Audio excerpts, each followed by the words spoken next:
Welcome to Creepypasta Night, a place where shadows come alive, and every story hides a secret. Here, we bring you the darkest tales of horror, mystery, and fear.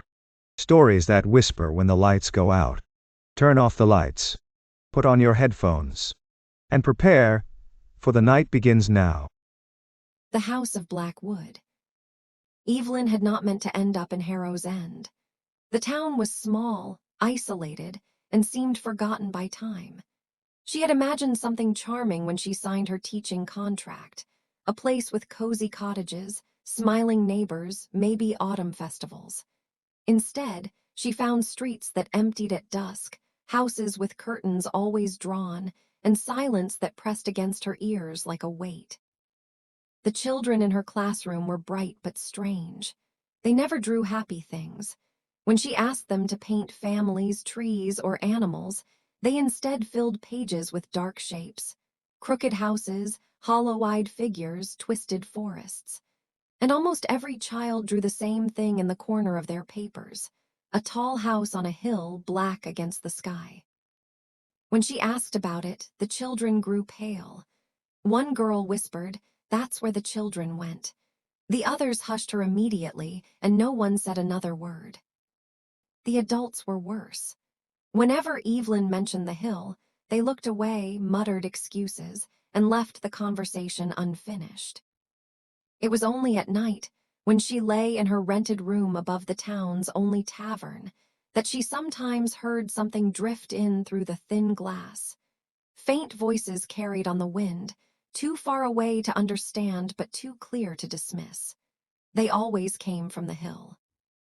The night she went to Blackwood Hill, it was not entirely by choice. A dream woke her. She saw children standing at the foot of her bed, their faces blurred, their eyes wide and black. One pointed toward the window, toward the hill. She followed. The house was even worse up close. It seemed alive, as though the walls breathed, as though the shadows within were waiting.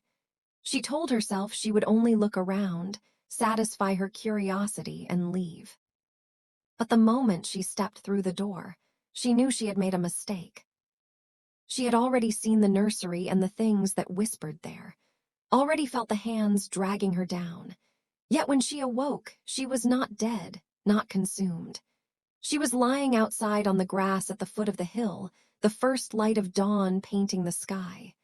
Her body was bruised, her nails torn, but she was alive. The house had spared her. For now. When she returned to town, she tried to speak of what she had seen. People turned pale, lips tightening as though holding back words that might burn them. Finally, the tavern's old keeper, Mr. Caldwell, pulled her aside. "You should leave," he said in a cracked whisper. "Pack your things, go back to the city, never look back." "Why?" she demanded. He glanced around, lowering his voice. "Because that house remembers, because it belongs to them." Them who? But he would not say more. Evelyn could not let it go. She scoured the town library, an old, dusty building with more cobwebs than books. In a locked cabinet, she found a ledger dated 1872. The entries were brittle, the ink faded, but the story was there. The Blackwood family had been wealthy landowners, ruling the town with cold, iron hands. They were said to be cruel to their workers, and rumors whispered of darker practices, rituals, bargains, strange gatherings on moonless nights. Then, in the autumn of 1873, children began to vanish. One by one, until 23 were gone. No trace was ever found. The townsfolk accused the Blackwoods, but before justice could be served, the family themselves vanished, leaving only the house behind. The records ended there. No explanation, no closure. But in the margins of one page, someone had written a single line in shaky handwriting. "The house keeps what it is given." That night, Evelyn dreamed again. She was back in the nursery. The crib rocked. The whispering voices swelled. This time she understood them. "We are waiting." When she woke, the window of her room was open, though she had locked it before bed. On the sill lay a small wooden toy horse, its paint cracked and peeling. She had seen it before. It belonged in the nursery. Days blurred. She could not eat, could not sleep. The voices followed her, whispering from shadows, from mirrors, from the laughter of children at school. The hill called to her, stronger each night, until resisting felt impossible. So she went back. The house welcomed her. The air closed in around her like a coffin, but she did not fight it this time. The stairs groaned beneath her feet. The whispers guided her to a door she had not seen before, a narrow passage leading down, deep into the foundations of the hill. The air grew colder, damper, filled with the scent of earth and rot. And then she found the chamber. It was vast, a cavern carved beneath the hill. In its center stood a circle of stones, blackened by age, covered in the same symbols carved into the walls upstairs. Around the circle lay small bones, dozens of them, hundreds, tiny skulls staring sightlessly upward. The children. Their voices filled the chamber, not whispers now, but screams. They rose to a deafening pitch as the shadows thickened, as shapes moved at the edges of her vision. Figures, tall, cloaked, their faces hidden, the Blackwoods, or what was left of them. One figure stepped forward, raising a hand. The chamber shook, the circle of stones blazing with pale fire. "Evelyn," it said in a voice that was not human, "you are ours now." And as the darkness closed around her, she understood the truth. The house had spared her before because it was not done with her. It had been waiting. For her. Weeks later, the school in Harrow's End hired a new teacher. No one mentioned Evelyn. No one asked where she had gone. But sometimes, on foggy nights, the children stand at their windows and look toward the hill. Because if you listen carefully, beneath the wind, beneath the leaves, you can hear the cries of the lost. And Evelyn's voice is among them. She is still screaming. And she always will. It had been nearly 3 months since Evelyn disappeared. At first, the townsfolk had whispered about her, speculating quietly over mugs of ale at the tavern, but soon her name was spoken less and less. Harrow's End had a way of burying its wounds. The children, however, had not forgotten. In classrooms, when Evelyn's replacement tried to teach, the children sometimes turned their faces toward the window, staring at the hill even when no one mentioned it. One boy refused to enter the room altogether, screaming that Miss Evelyn is still in the walls. Another child, a little girl with pale hair, woke her parents each night by sobbing uncontrollably. "She's calling me," she told them. "She wants me to come to the hill." At the tavern, old Caldwell began drinking until dawn. His mutters carried to the rafters. "The house is awake." She stirred it, and now it won't rest. The town felt different now. Crows gathered on the roofs at dawn. Dogs barked at shadows. And at night, the wind carried something more than just the rustling of leaves. It carried whispers. It was in the heart of a storm that Daniel Ward arrived. Rain lashed the streets as his carriage rattled over the broken stones, lightning splitting the sky in jagged bursts. He was not a man who believed in superstition. A historian by trade, Daniel hunted for truth in forgotten folklore. Blackwood Hill had called to him through the pages of old journals he had unearthed in the city archives. Inside the tavern, soaked through, he introduced himself politely. The villagers gave him wary glances, their conversations dropping to silence. He noticed their unease sharpen when he laid his leather notebooks on the table, pages filled with sketches of the Blackwood sigils. "Tell me about the hill," he asked calmly. The tavern froze. Even the fire seemed to crackle more softly. Caldwell, trembling with drink, leaned close. His voice rasped. "The girl went to the house. She didn't come back. Don't follow her, stranger. She belongs to them now." But Daniel had come too far. He would not leave without answers. That night, Daniel rented the small upstairs room. He lay listening to the storm hammer the glass, his candle guttering against the drafts. Sleep came unwillingly. And then he dreamed. The room around him was unchanged, yet colder. Evelyn stood at the foot of his bed. Her skin was gray, her lips cracked, her eyes pits of blackness. Her mouth moved, forming words he could not hear.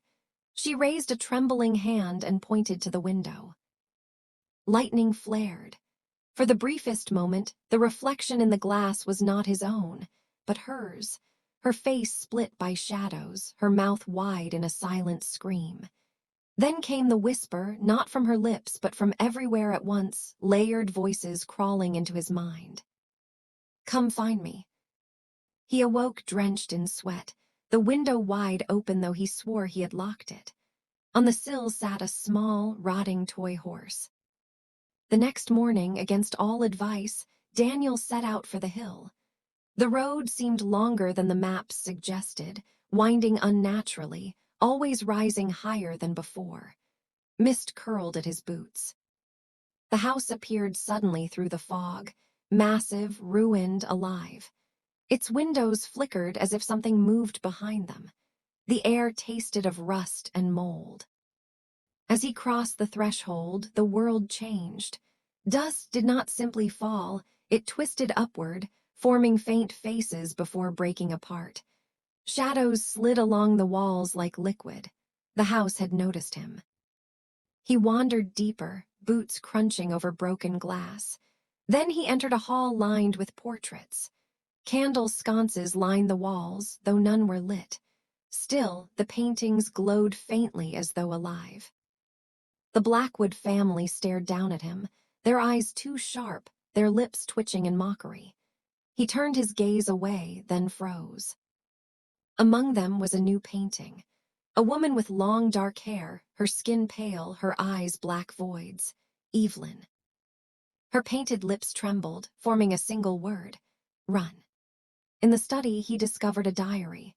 The leather was cracked, but inside the pages were fresh ink, desperate and frantic.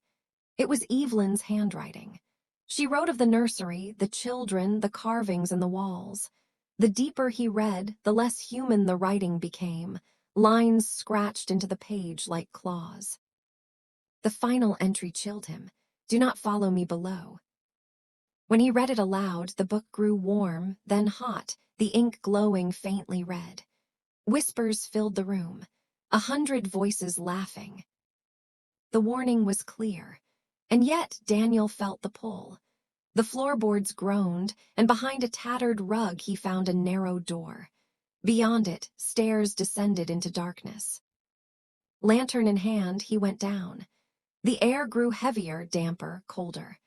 Symbols covered the walls, the same jagged runes Evelyn described. They seemed to pulse, almost breathing. And then he heard laughter. Small, sharp, cruel laughter echoing through the tunnel. The stairway ended in a cavern vast as a cathedral. In its center lay the black stone circle, symbols glowing faintly. Around it lay hundreds of bones, tiny skulls scattered like toys. The shadows thickened. From them emerged cloaked figures, tall and faceless. They gathered silently. At their center stood Evelyn, her body pale, her mouth open in a soundless cry. She raised her hands toward him, trembling. The shadows spoke as one, their voices vibrating in his chest. "She belongs to us, but you may take her place." Daniel's stomach turned. He realized the house did not merely kill, it harvested. It collected. The whispers were the trapped, forever bound. Evelyn shook her head violently, mouthing the words, "Don't." But the air grew colder, pressing him to choose. Daniel stepped forward, his lantern falling and shattering. The darkness swallowed the cavern. "Take me," he said. "Let her go." The shadows surged. Smoke coiled around him, tightening like chains. His eyes widened, then blackened, his voice breaking into a scream that twisted into whispers. Evelyn's body dissolved into light, freed from the circle, fading into nothingness. For the first time in months, she was gone. The house had a new prisoner. Weeks later, the whispers from the hills sounded different.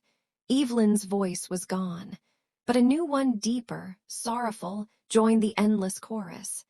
Daniel Ward was part of the house now, and the hill waited for its next guest.